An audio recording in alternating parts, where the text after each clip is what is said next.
Saint Eustathius the Great, Patriarch of Antioch, February 21st. A revered Patriarch of Antioch steadfastly defends the divinity of Christ against Arian heresy, leading to his unjust deposition and exile. A heads up in the spirit of transparency. Please be advised that this content may include persecution, imprisonment, and false accusations.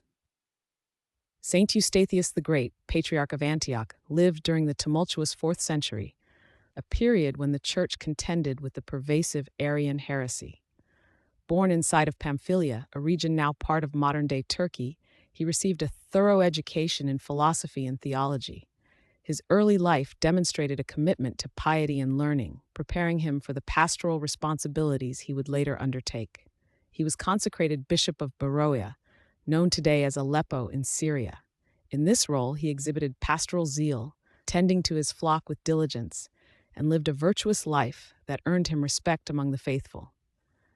Around the year 3324 AD, following the repose of the Patriarch of Antioch, the clergy and people of Antioch unanimously chose Eustathius to lead their apostolic see.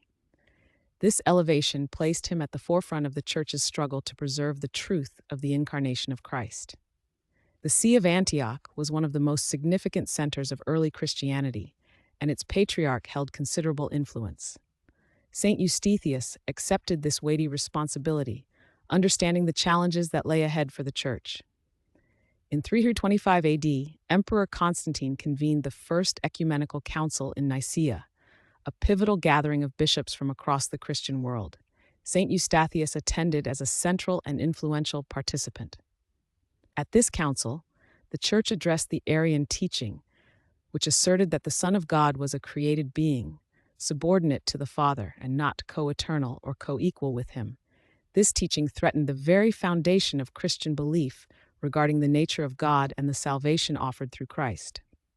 Saint Eustathius stood as a zealous defender of the Orthodox teaching, unequivocally proclaiming that the Son is of one essence, homoousios, with the Father.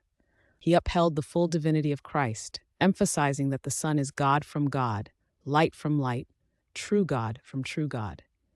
His theological works, though many have not survived to the present day, vigorously refuted the Arian position, articulating the Trinitarian doctrine that would become the cornerstone of Nicene orthodoxy.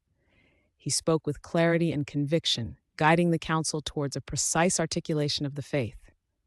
His unwavering commitment to the Nicene Creed and his articulate defense of the truth made him a primary target for the Arian faction.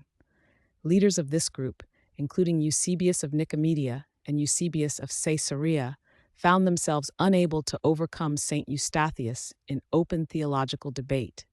Recognizing their inability to prevail through reasoned argument, they resorted to a conspiracy against him. Around 330 AD, they convened a local council in Antioch, not for theological discourse, but for the purpose of slander. Here they brought forth false accusations against the holy patriarch. They bribed a woman to claim that Saint Eustathius was the father of her child, a charge intended to discredit his moral character and pastoral authority. They also falsely accused him of Sabellianism, a heresy that confused the persons of the Trinity, thereby attempting to portray him as heterodox from another angle. The Arians presented these fabricated accusations to Emperor Constantine. The emperor, misled by their elaborate plot and perhaps weary of the ecclesiastical disputes, consented to the deposition of Saint Eustathius from his patriarchal see. The Holy Patriarch was then sent into exile to Traianopolis in Thrace, a region in the Balkan Peninsula. A number of clergy and faithful, who recognized the profound injustice and remained loyal to their spiritual father and the Orthodox faith, chose to accompany him into exile, sharing in his suffering. Saint Eustathius accepted his suffering with humility and courage.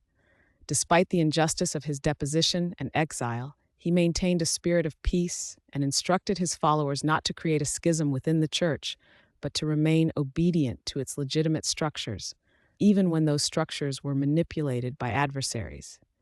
He reposed peacefully in exile around 337 AD, having endured years of separation from his flock for the sake of truth.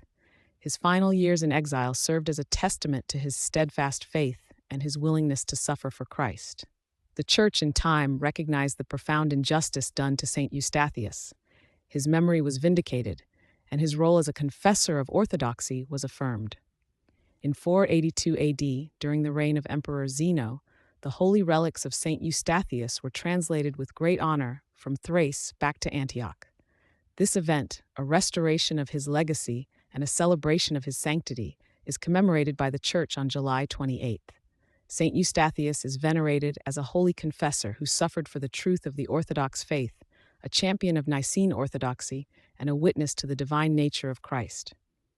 His life stands as an example of steadfastness in the face of calumny and persecution, and of unwavering dedication to the theological truth revealed by God. He defended the integrity of the Church's teaching on the Holy Trinity, ensuring that the Son's co-eternality and co-equality with the Father were preserved. His witness helped to preserve the Church's understanding of Christ's identity, which remains foundational to Orthodox theology and worship. He bore witness to Christ's divinity, enduring hardship for the truth, and his memory continues to inspire the faithful.